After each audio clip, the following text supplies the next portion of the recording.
दोस्तों, बिहार जीतने वाली बीजेपी जैसे ही बंगाल के बारे में सोचती है उसे पसीना आ जाता है। इधर ममता ने चुनावी शंखनाद कर दिया है। ममता की तैयारी देखकर नरेंद्र मोदी ने भी बंगाल के बीजेपी सांसदों के साथ मीटिंग की है और साफ कहा है कि हर हाल में बंगाल जीतना है। मोदी खुद जानते हैं कि बंगाल में ममता को हरा पाना आसान बिल्कुल नहीं है। दोस्तों, बंगाल में 2021 के विधानसभा चुनाव में टीएमसी को प्रचंड बहुमत मिला था। 294 सीटों वाले बंगाल में टीएमसी 213 सीटें जीती थी, जबकि अभी बंगाल में ममता के पास 224 विधायक हैं। ममता बनर्जी ने 2026 विधानसभा चुनाव के लिए मालदा से चुनावी शंखनाद किया है। ममता एंटी एसआईआर रैलियां कर रही हैं और इसी के सहारे ममता ने चुनावी प्रचार को धार देना शुरू कर दिया है। असल में मालदा उत्तर बंगाल में आता है। इस रीजन में पिछली बार बीजेपी का प्रदर्शन बेहतर था और इसी वजह से ममता ने यहीं से आगाज किया है। ममता बनर्जी लगातार एसआईआर पर बोल रही हैं, पैदल मार्च कर रही हैं। अब ममता ने बीजेपी पर हमला बोलते हुए नया नारा दिया है, बोलते झूठ करते लूट। ममता बनर्जी ने अपने 14 साल का रिपोर्ट कार्ड भी जनता के सामने रखा है। ममता ने बताया कि 14 साल में 2 करोड़ नौकरी दी, 2 करोड़ महिलाओं को लक्ष्मी भंडार योजना से मासिक सहायता, 10 साल में 1 करोड़ 72 लाख लोग गरीबी रेखा से ऊपर उठे, स्वास्थ्य बजट को 6 गुना बढ़ाया, हर परिवार को 5 लाख रुपए तक का मुफ्त इलाज, खाद्य साथी योजना से 9 करोड़ लोगों को लाभ।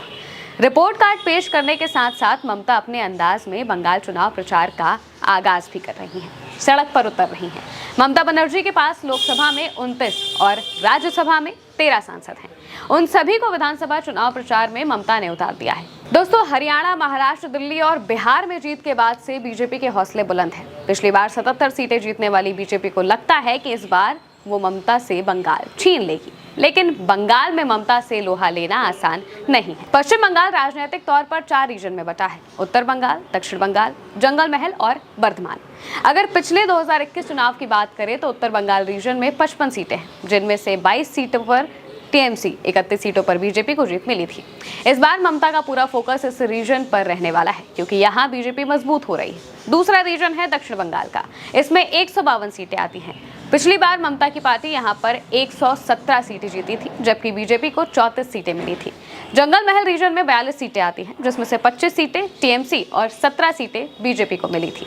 और बर्धमान रीजन में 45 सीटें आती हैं, जिसमें से 39 सीटों पर टीएमसी और 6 सीटों पर बीजेपी को जीत मिली थी। अगर वोट शेयर की बात करें तो टीएमसी को 48% और बीजेपी को 38% वोट शेयर मिला है। साफ है कि 2026 का बंगाल चुनाव बीजेपी और टीएमसी दोनों के लिए चैलेंजिंग रहने वाला है। फिलहाल बीजेपी ने बंगाल में भूपेंद्र यादव, सुनील बंसल और अमित मालवीय की ड्यूटी लगा रखी है।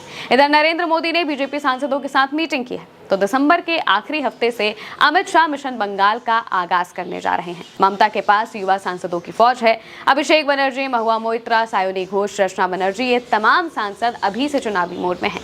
जाहिर है बंगाल में भी युवा और महिला वोटर्स बड़े फैक्टर हैं। ममता बनर्जी के सांसदों ने संसद परिसर में जोरदार प्रदर्शन किया और आरोप लगाया कि केंद्र सरकार ने बंगाल का फंड रोक रखा है।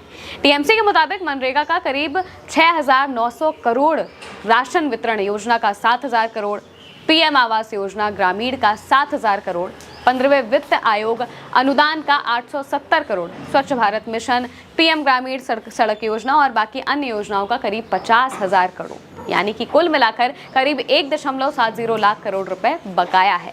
इस वजह से टीएमसी को उधार लेना पड़ रहा है। हालांकि केंद्र सरकार कहती है कि हम बंगाल के विकास के लिए लगातार फंड दे रहे हैं। इसे लेकर भी टीएमसी और बीजेपी में संग्राम छिड़ा हुआ है। फिलहाल दोस्तों, बंगाल में चुनावी घमासान तेज होता दिख रहा है और जाहिर है कि दोनों ही पार्टियां बंगाल जीतने के लिए अपनी पूरी ताकत झोंकेंगी। फिलहाल के लिए मेरे साथ इस खबर में इतना ही। आप देखते रहिए उल्टा चश्मा यूसी।